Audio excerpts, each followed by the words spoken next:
Assalamualaikum warahmatullahi wabarakatuh. Perkenalkan, saya Siti Valina Maharani dengan NIM 105401131724 dari Fakultas Keguruan dan Ilmu Pendidikan Prodi PGSD. Dalam video ini, saya akan membahas mengenai konsep dasar studi Islam. Apa sih konsep dasar studi Islam itu? Yuk kita bahas. Konsep dasar studi Islam adalah kerangka atau landasan utama yang digunakan untuk memahami dan mengkaji Islam sebagai agama, peradaban, serta sistem kehidupan.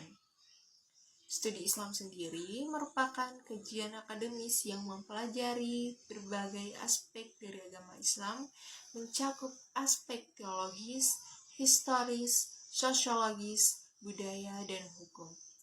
Tujuannya untuk mendapatkan pemahaman yang komprehensif mengenai Islam, baik dari sumber ajaran Islam yang utama yaitu Al-Quran dan Hadis, maupun dari penerapannya dalam kehidupan sehari-hari umat Islam. Kemudian, beberapa konsep dasar studi Islam yang pertama yaitu Islam sebagai agama dan peradaban. Islam sebagai agama mencakup keyakinan kepada Allah SWT, kitab-kitabnya, para rasul, malaikat, hari kiamat, takdir baik maupun buruk. Islam sebagai peradaban dipandang sebagai peradaban besar yang telah memberi kontribusi signifikan pada ilmu pengetahuan, politik, seni, dan budaya sepanjang sejarah, khususnya di era keemasan Islam.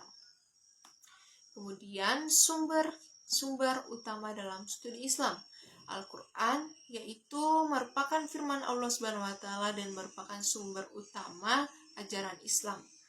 Hadis, kumpulan ucapan, tindakan, dan ketetapan Nabi Muhammad SAW yang menjadi sumber kedua setelah Al-Quran.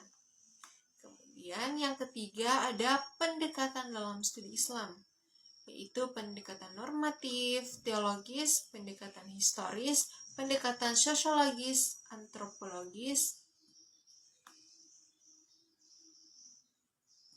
pendekatan normatif, teologis, pendekatan historis, pendekatan sosiologis dan antropologis, dan pendekatan filosofis.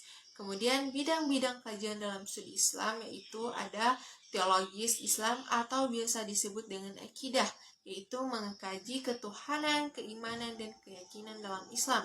Yang keduanya ada hukum Islam. Hukum Islam atau biasa disebut dengan fikih, yaitu membahas aturan-aturan hukum Islam yang diterapkan dalam kehidupan sehari-hari. Kemudian ada tasawuf. Tasawuf yaitu kajian tentang dimensi spiritual dalam Islam yang berfokus pada kedekatan hamba dengan Tuhannya melalui ibadah dan pembersihan jiwa. Kemudian ada yang terakhir yaitu sejarah dan peradaban Islam, yaitu mempelajari sejarah dan perkembangan umat Islam, perjalanan para khalifah, serta kontribusi peradaban Islam terhadap ilmu pengetahuan dan budaya lokal. Kemudian ada tujuan Islam.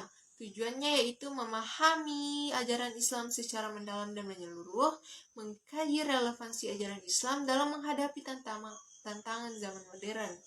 Kemudian ada menyebarluaskan pengetahuan tentang Islam kepada masyarakat melalui pendekatan akademis yang objektif dan ilmiah. Kemudian ada menjaga warisan intelektual Islam yang telah berkembang selama berabad-abad.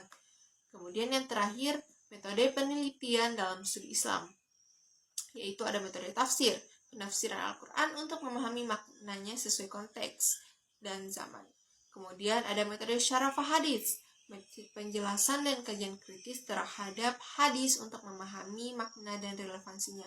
Kemudian ada metode ijtihad, yaitu proses penalaran hukum untuk menemukan solusi baru terhadap masalah yang belum dijelaskan secara eksplisit dalam Al-Quran dan hadis. Kemudian dalam pembahasan video saya ini saya memiliki kesimpulan, yaitu konsep dasar studi Islam ini berfokus pada pemahaman yang mendalam tentang Islam sebagai agama dan peradaban, dengan mengkaji sumber-sumber utamanya serta penerapan ajarannya di berbagai aspek kehidupan. Studi ini mengedepankan pendekatan yang ilmiah dan objektif, serta melibatkan kajian lintas disiplin untuk memahami Islam secara holistik, baik dalam konteks sejarah maupun modern. Itu saja pembahasan saya dalam video ini. Wassalamualaikum warahmatullahi wabarakatuh.